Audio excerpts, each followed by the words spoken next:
Assalamualaikum warahmatullahi wabarakatuh. Selamat datang di podcast Ashaba.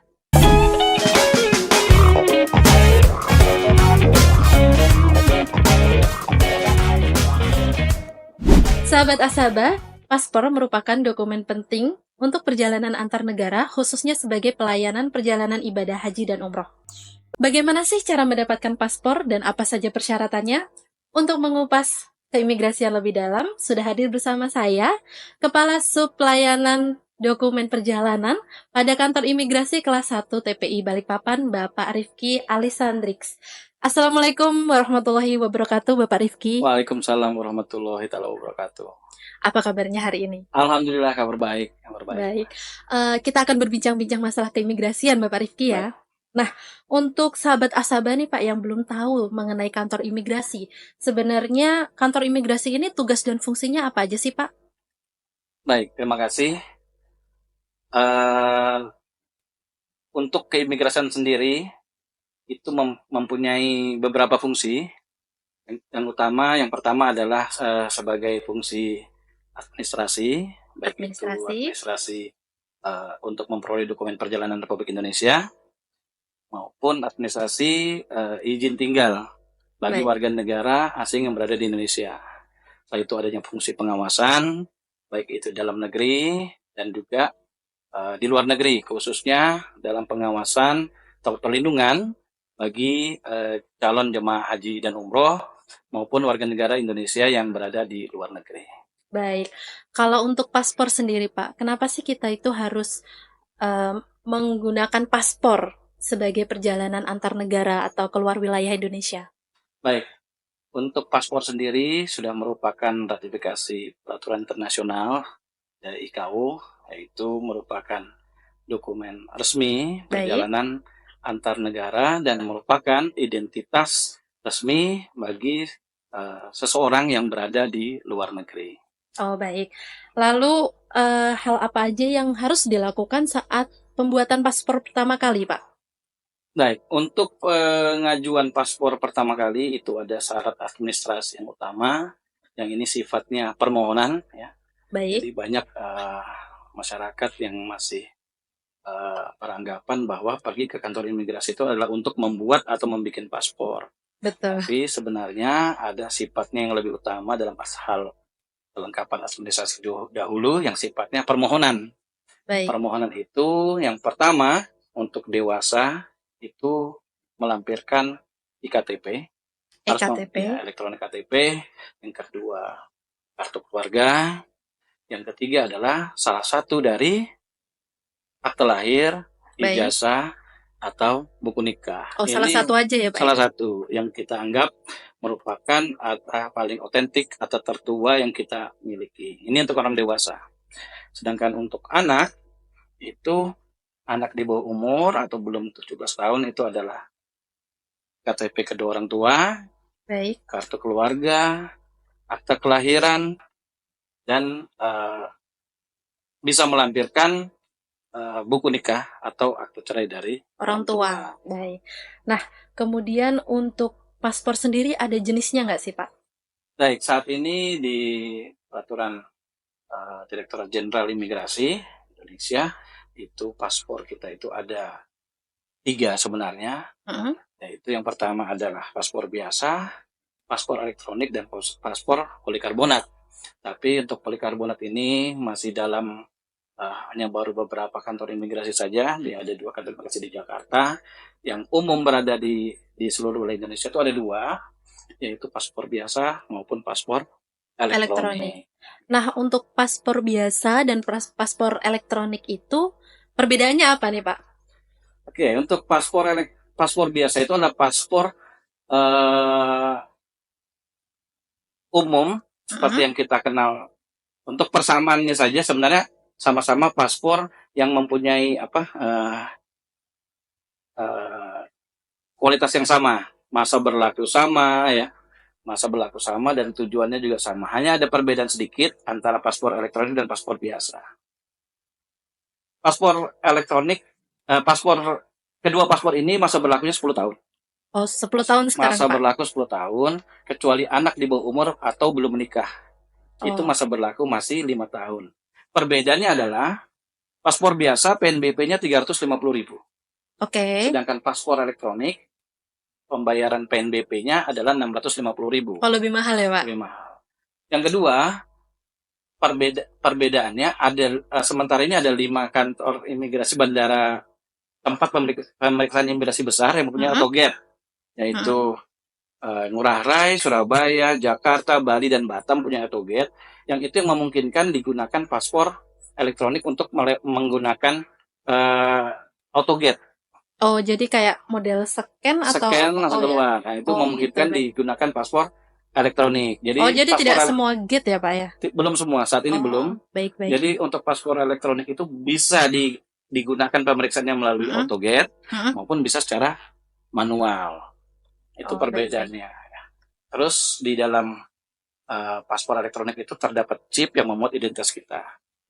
Dan perbedaan lainnya adalah paspor elektronik saat ini negara Jepang yang memberikan free visa ke negara tersebut, tapi dengan melaporkan terlebih dahulu di kedutaan Jepang bila si pemegang paspor elektronik itu ingin melakukan kunjungan ke negara Jepang. Baik. Lalu kemudian kunjungan ke antar negara itu kan orang-orang ini memiliki kepentingan yang berbeda-beda. Ada yang ingin wisata, belajar, bekerja, maupun ibadah haji dan umroh. Nah, untuk paspor untuk wisata, bekerja, dan ibadah haji dan umroh itu ada perbedaannya nggak sih, Pak? Saat ini sudah tidak ada perbedaan.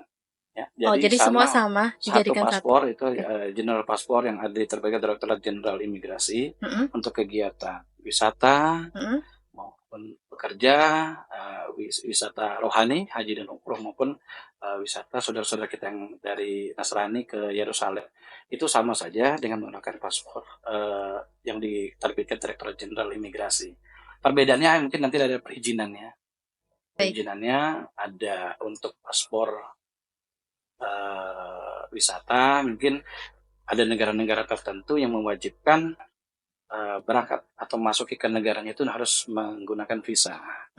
Berarti si pemegang paspor harus melakukan pengajuan visa dulu di kedutaan negara tujuan. Yang kedua, bila tujuan keberangkatan itu adalah untuk bekerja, untuk menghindari terjadinya pekerjaan migran non-prosedural, mungkin ada tahap-tahapan tertentu yang harus dilalui dan pun perizinan untuk dapat melakukan pekerjaan di luar negeri.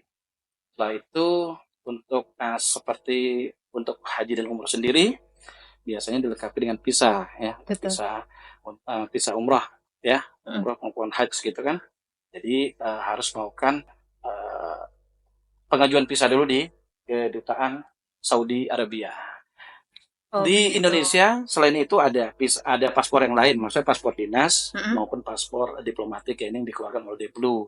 Ini khususnya memang khusus untuk dinas maupun dinas yang dilakukan misalnya kantor-kantor atau instansi dalam kepentingan dinas, kepentingan pekerjaan. Ini memang sifatnya spesifik.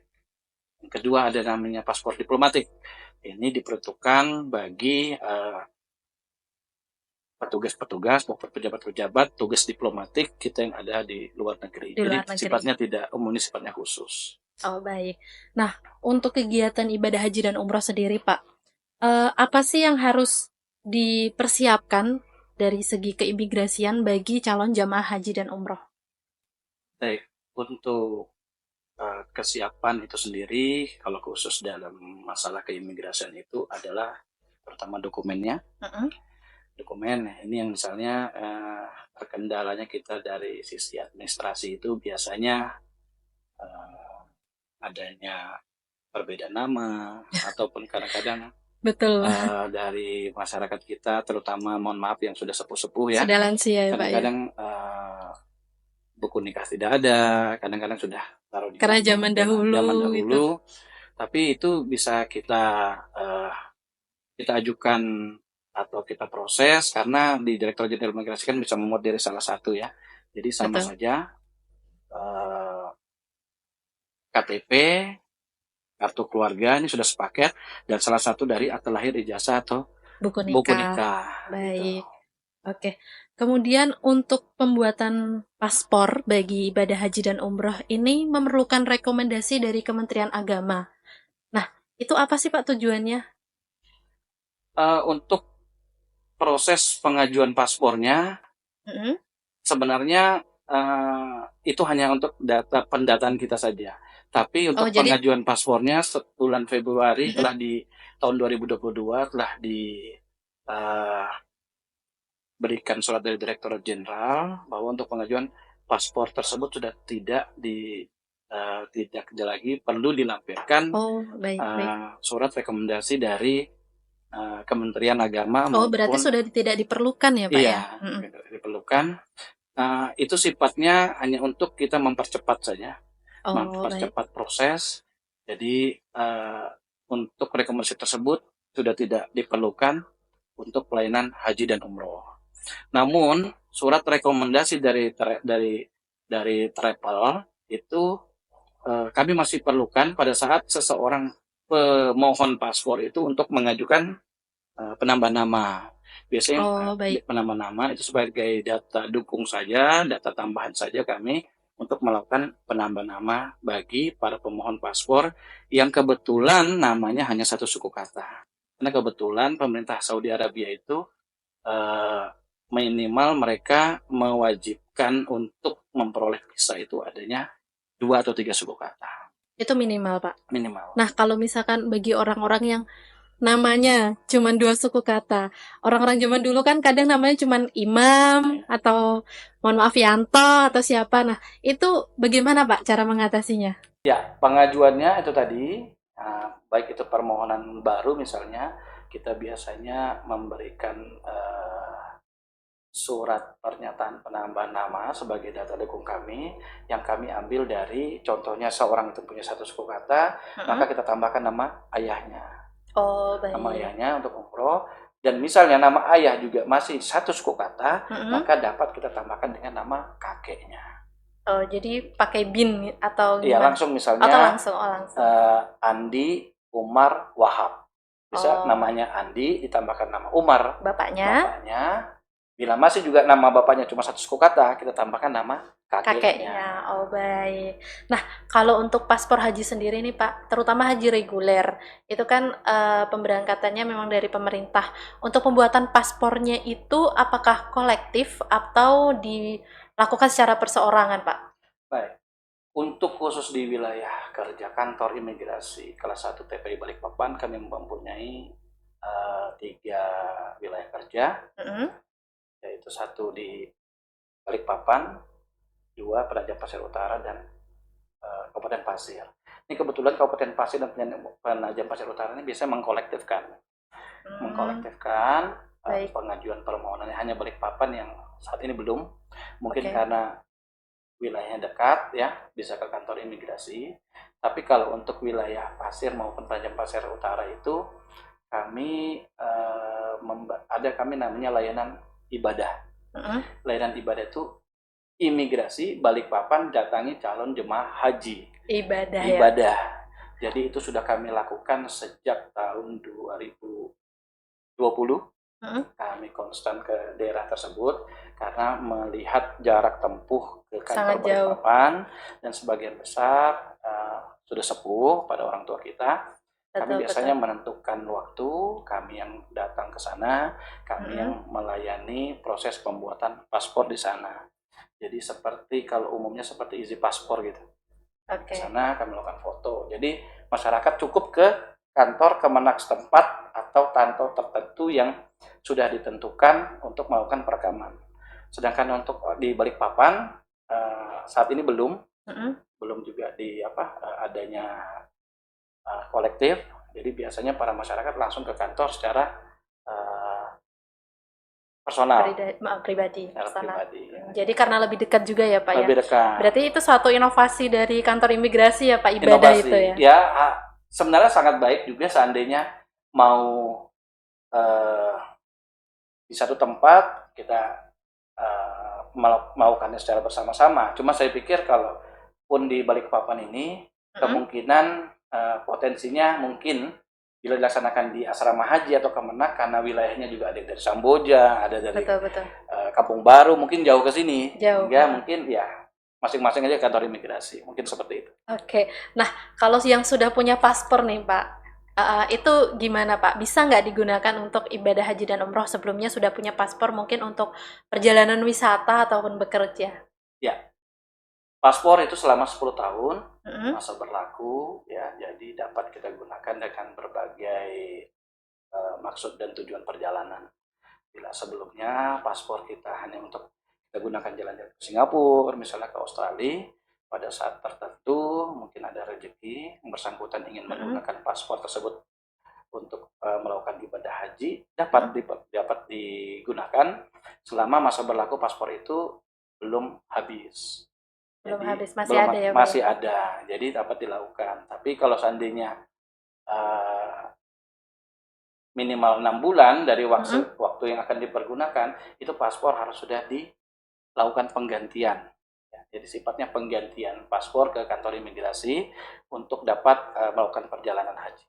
Baik. Lalu kemudian, Pak, jika paspor saya hilang saat berada di tanah suci, apa yang bisa saya lakukan, Pak? Baik, ada tadi dari awal sudah saya sebutkan bahwa ada perlindungan juga bagi para masyarakat yang berada di luar. Itu silakan berkoordinasi dengan kantor perwakilan kita yang ada di sana, karena di sana apalagi dalam situasi prosesi pelaksanaan haji itu ada posko-posko di sana dan terdiri dari beberapa instansi lengkap. Di sana bisa diproses untuk penggantian yang namanya, kalau penggantian paspor hilang di luar itu namanya SPLP, surat perjalanan laksana paspor untuk 1 kali perjalanan pulang. Oke, SPLP ya, Pak ya. SPLP. Baik. Lalu kemudian jika saya masih mau merencanakan umroh nih, Pak.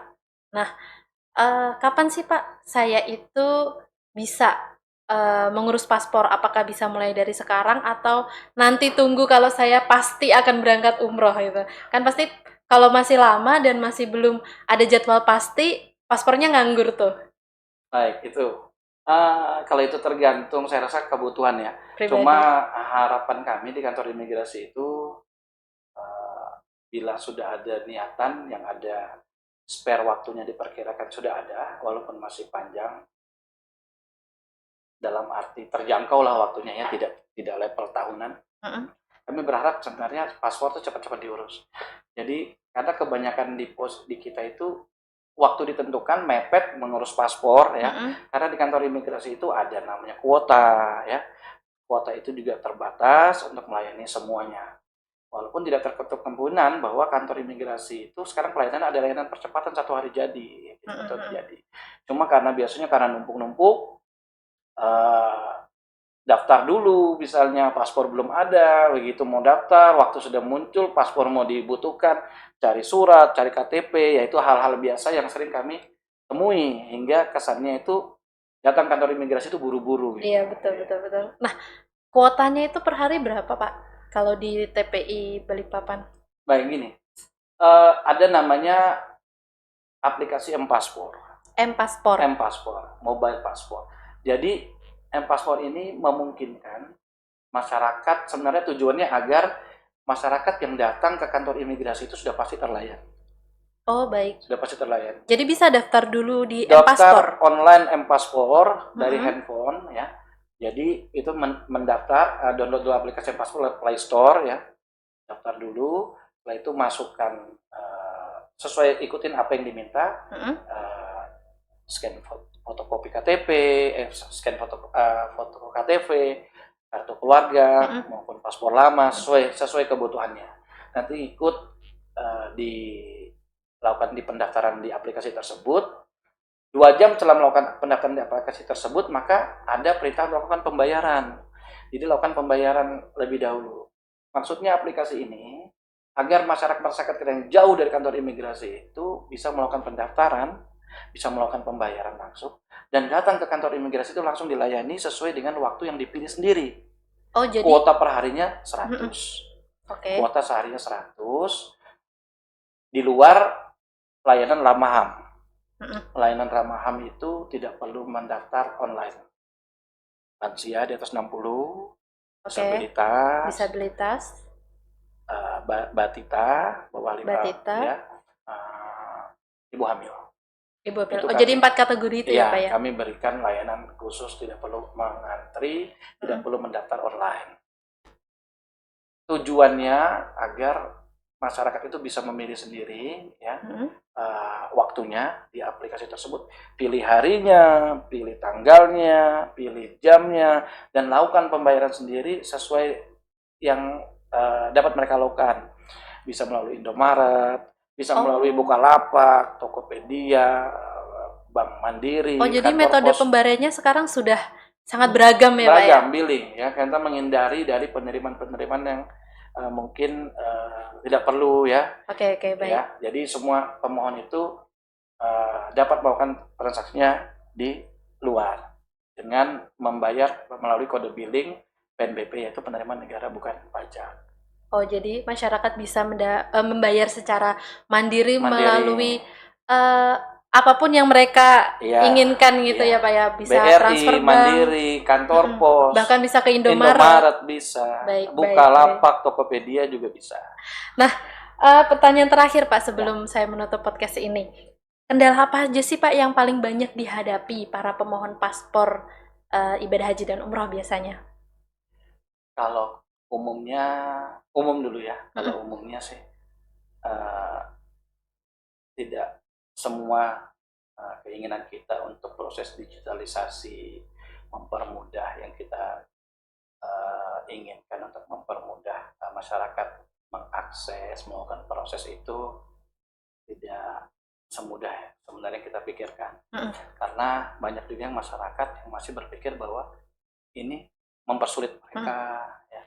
Betul. Lebih sulit, lebih ribet katakannya. Sebenarnya kalau kami sendiri di imigrasi itu inginnya masyarakat yang datang itu tidak datang dengan kecewa ke kantor imigrasi. Jadi mereka sudah daftar dari rumah, dapat hari, dapat tanggal, dapat jam yang mereka pilih sendiri, mereka lakukan pembayaran sendiri hingga mereka datang sudah tinggal dilayani. Nah, itu maksud kita, tinggal dilayani. Yang berikutnya untuk khusus pelayanan haji dan umroh yaitu data administrasi ya. Seperti saya bilang tadi, ketidaksesuaian nama di dokumen-dokumennya. Mohon maaf dulu, mungkin tiga beberapa dokumen itu namanya beda-beda ya. KTP, betul. KK mungkin sama, akte lahir, jasa buku nikah. Kadang-kadang mungkin dulu tergantung saudara yang nulis saja. Misalnya mohon maaf, namanya siapa? Syahril, tulis Syahril, mungkin gitu aja. Terus di ijazah nama Syahril, tulis Syahril, enggak pakai Y misalnya. Ya. Atau nanti di buku nikah nama Syahril ternyata enggak pakai H, Syahril gitu ya. Jadi beda, tapi orang yang sama ya, Cuma itu kalau kami dari tinggal kebijakan kami ya, ada arahan untuk kita bisa mengurangi potensi tersebut. Selama nama tersebut tidak berubah bunyi, kami biasanya bantu dengan minta biasanya tambahan dari kelurahan ya, surat keterangan dari kelurahan gitu ya Pak ya. Atau kalau tidak ya kami lakukan telahan sendiri di kantor ya.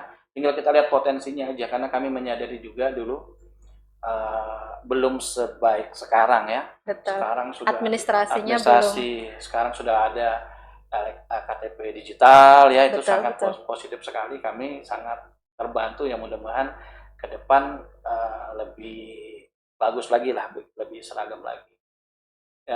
Terus yang banyaknya juga itu tidak memiliki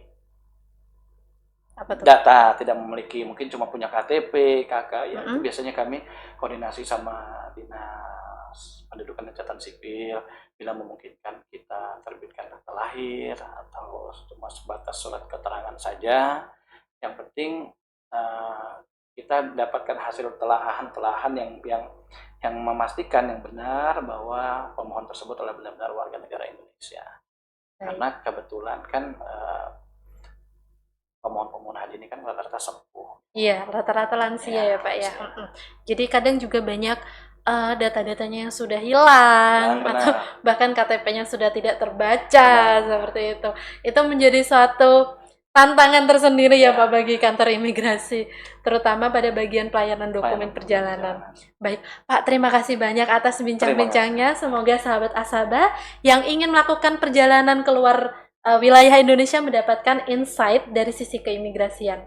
Sekian podcast pada hari ini. Sampai jumpa di episode selanjutnya. Wassalamualaikum warahmatullahi wabarakatuh. Waalaikumsalam.